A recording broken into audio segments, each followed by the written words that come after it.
Welcome back. As we tape this on Friday, the federal government is still shut down, with Republicans and Democrats blaming each other, while President Trump promised to use the shutdown to fire more federal employees and cancel projects in blue states. This week, I spoke to Democratic Congresswoman Debbie Wasserman Schultz about the reasons for the shutdown. It's very simple why we're in a shutdown. It's because Republicans control every part of the federal government, the White House, the House, and the Senate. And they refuse to focus for the end of year government spending on what Democrats know is essential, and that is eliminating the cuts, lowering people's healthcare costs, and saving Americans' healthcare. We have 15 million people that the Republicans have kicked off of their healthcare who will completely lose their healthcare if we don't act. And the enhanced Obamacare tax credits, they expire in 2 months, with healthcare insurance premiums going out over the next couple of weeks, where millions of people, their healthcare costs will skyrocket. I have, Jim, 203,000 people in my congressional district alone, nearly 1 in 4 of the people I represent, who will have healthcare premiums explode. Just to give you an example of what that means, you have a family of 4 who earn $64,000 a year. If we don't extend the enhanced premium tax credits, then their premium costs will go up $2,500 a year, and that is a 182% increase. That is real money when people's costs are already skyrocketing when it comes to rent and groceries and so many other things, because Trump has made everything cost more. So this has to be discussion. So this obviously, in the House, the Republicans have the votes to be able to do this without Democrats. So it really comes down to what's happening in the Senate, because you need 60 votes. So they do need Democrats to come on board. Several Democrats have said this is the wrong fight to be waging right now. I mean, U.S. Senator Catherine Cortez Masto said, "I cannot support a costly shutdown that would hurt families and hand even more power to this reckless administration." Angus King said, "By shutting down the government, we're actually giving Donald Trump more power." Donald Trump is claiming he's going to start doing massive firings during the shutdown. He's already targeting projects in blue states. How do you respond to those critics who say you're just giving more power to Donald Trump? Donald Trump has been doing all of this anyway. You know, if you've been following him, what's been happening since January 20th, Donald Trump has come in and taken a meat axe to the federal government. He is not only firing federal employees illegally already, and at least some of them have either been rehired because they know they went too far, or courts have forced them to rehire people, but hundreds of thousands have been terminated or given buyouts. And on top of that, he's just tried to have his way with how money that has already been appropriated by Congress is spent. They're now, this is essentially like a hostage taking, where the federal, like Donald Trump is putting his arm around the neck of the hostage and threatening to shoot it if Democrats don't relent on our insistence to make sure that people's healthcare costs don't skyrocket. Do you know what happens when healthcare costs skyrocket? People can't afford to go to the doctor. They use the emergency room as their primary access point for healthcare, and everyone's costs go up because of cost shifting. And also, these illnesses are diagnosed at a much later stage. People will die as a result of not being able to get healthcare. So this is critical. Donald Trump has been firing people anyway at will. Those have had to be challenged in court. He's continuing to do that. And now he's literally making a mockery of Democratic leadership, posting racist memes, using federal employees to violate the Hatch Act and make political statements when federal employees are prohibited by law from doing that. He is entirely unserious and really unhinged, and we have to make sure that we rein him in.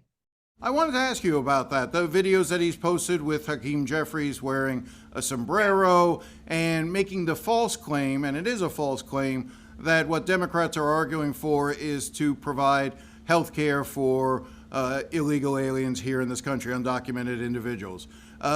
You commented a little bit about it, but This notion of using these racist tropes to try to make your way comes down to a larger question of messaging. And that is one area where Democrats seem to have a problem matching the White House's intensity.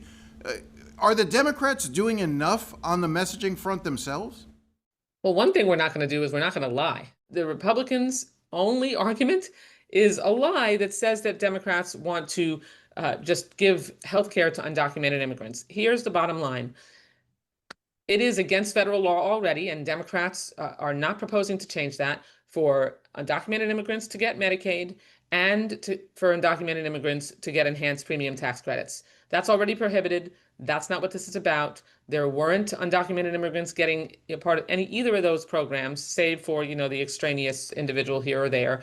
So when you don't have an argument, you start making stuff up.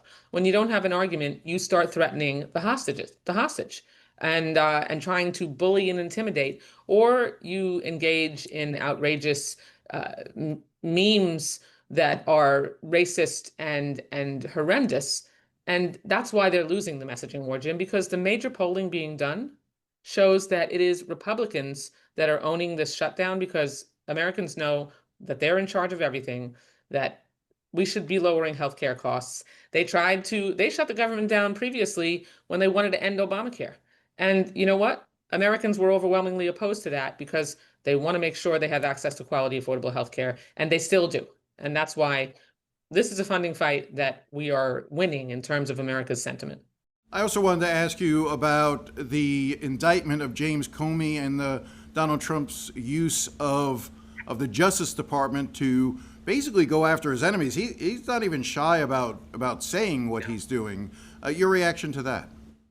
Donald Trump is treating the Department of Justice like it is his own personal vengeance law firm.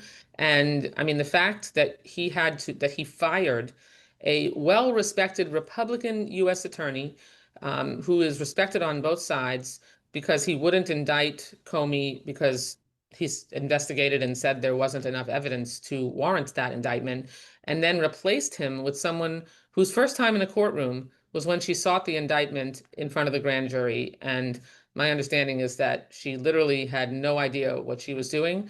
And, what they say about ham sandwiches and grand juries. So they secured the indictment. But this is a travesty of justice.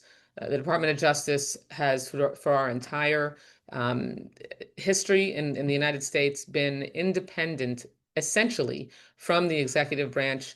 And now nothing is independent of Donald Trump, who bends every part of the federal government to his will. And it is part of the very serious diminution of the rule of law, of due process, and of ensuring that people are prosecuted fairly and under the rights they have in the Constitution, which doesn't seem possible anymore under Donald Trump's administration. So much of what we see happen in this administration just becomes like a fire hose where it's impossible to keep up. It was only a few days ago that Donald Trump appeared before a gathering of generals and admirals and talked about using the military to fight the enemy within here in the United States, and that the troops may be a good idea for them to use American cities, democratic cities, as training ground. Your reaction to that? Donald Trump is a sick, twisted wannabe dictator who is literally trying to use the levers of power that he controls to be able to have his way with the American people and American cities, and make more money for his own personal benefit in the process. There's a reason that the reports out of that meeting were that the generals didn't applaud at all, that there was stone cold silence. And I mean, it is wildly unconstitutional and against the law for the president of the United States to use the military. You're not allowed to use the military domestically, particularly in taking action against the American people themselves. We have law enforcement that enforces the laws in the state that is domestic, and his real agenda was revealed in that meeting. So in a way, I'm glad that it was exposed to the American people about what his real intent is when he, sending troops into D.C. and talking about sending troops into Chicago, and did have troops in Memphis. He is a racist who is targeting his political enemies, and who are inclusive of minorities that don't subscribe to his brand of essentially domestic terrorism, which is what he would be engaging in if he turned the military on the American people. We'll be right back after the break.